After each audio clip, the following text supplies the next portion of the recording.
These grapes are ripe and need to be picked, but it's a risky harvest this year. The situation in the north of the Israeli-occupied Golan Heights is tense. Winemaker Yoav Levy is worried about more than his harvest. It's no longer safe here. The fighting in Syria has reached us. Rockets land here again and again. Then everything is shut off. But I do trust our army to keep the situation under control. Yoav Levy's vineyard is just a kilometre from the Syrian border. We hear repeated gunfire and see exploded mortar shells. Whether or not they were fired across the border deliberately, the Israeli army shoots back. But settlers like Yoav Levy say this isn't enough. If we allow this to continue, the conflict will grow and get worse and worse. The soldiers and extremists over there should know that we will fight back. We have the ability. We will not allow this region to become a second Gaza. For Israel, the biggest problem at the moment is not Syria's Assad regime, but the rise of Islamist groups.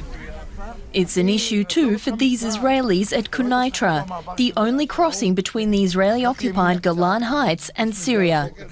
They're debating whether it's Al-Qaeda, IS militants or the Al-Nusra Front that are on Israel's doorstep. It's all so close and really quite frightening.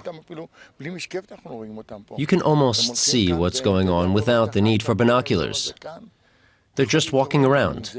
My gut feeling is that things could explode at any moment. It feels like the calm before the storm.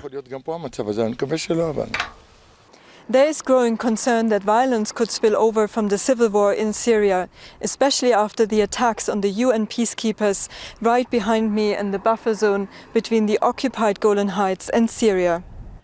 Not long ago, fighters from the Islamist Al-Nusra Front took control of the Syrian side of the Quneitra crossing and captured over 40 UN peacekeepers. Other units stationed there since the mission began in 1974 fled to Israel. The UN has come under sharp criticism because of this. This has been one of the quietest borders of Israel since 1974. The Syrian side has fully respected the ceasefire, and so have we. And the peacekeeping forces actually did not have much to do. They were present, but they did not have much to do.